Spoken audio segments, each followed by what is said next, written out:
Hi, I'm Hobie1. This is Red Chair Reading. I'm reading Midnight by Dean R. Koontz. We're on Chapter 7. Such a short chapter this time, I won't even ask you to boop the like button. Let's go.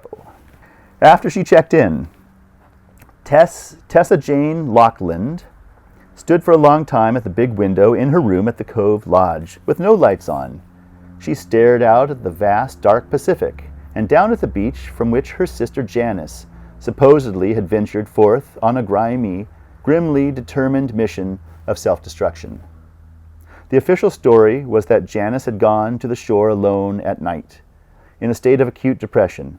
She had taken a massive overdose of Valium, swallowing the capsules with several swigs of a can of Diet Coke. Then she had stripped off her clothes and had swum out toward far Japan. Losing consciousness because of the drugs, she soon slipped into the cold embrace of the sea and drowned. "Bullshit," Tessa said softly, as if speaking to her own vague reflection in the cool glass.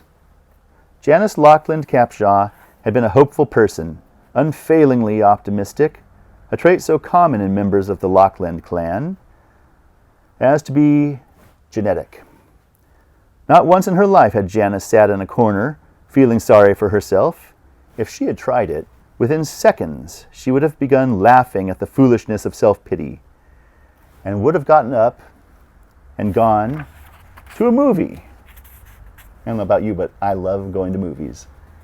Or for a psychologically therapeutic run. Even when Richard died, Janice had not allowed grief to metastasize into depression, though she loved him greatly. So what would have sent her into such a steep emotional spiral?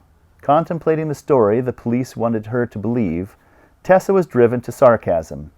Maybe Janice had gone out to a restaurant, been served a bad dinner, and been so crushed by the experience that suicide had been her only possible response.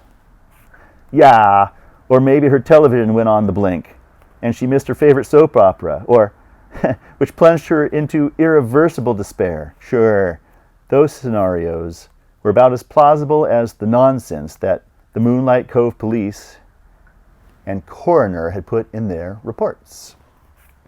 Suicide. Pfft, bullshit, Tessa repeated.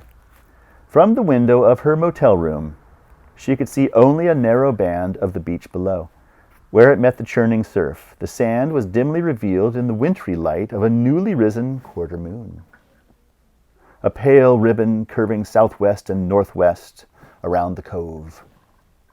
Tessa was overcome by the desire to stand on the beach from which her sister had supposedly set out on that midnight swim to the graveyard. The same beach to which the tide had turned her bloated, ravaged corpse days later. She turned from the window and switched on a bedside lamp. She removed a brown leather jacket from a hanger in the closet, pulled it on, slung her purse over her shoulder, and left the room. Locking the door behind her, she was certain, irrationally so, that merely by going to the beach and standing where Janice supposedly had stood, she would uncover a clue to the true story through an amazing insight or flicker of intuition. That's the end of Chapter 7. Thank you for joining me.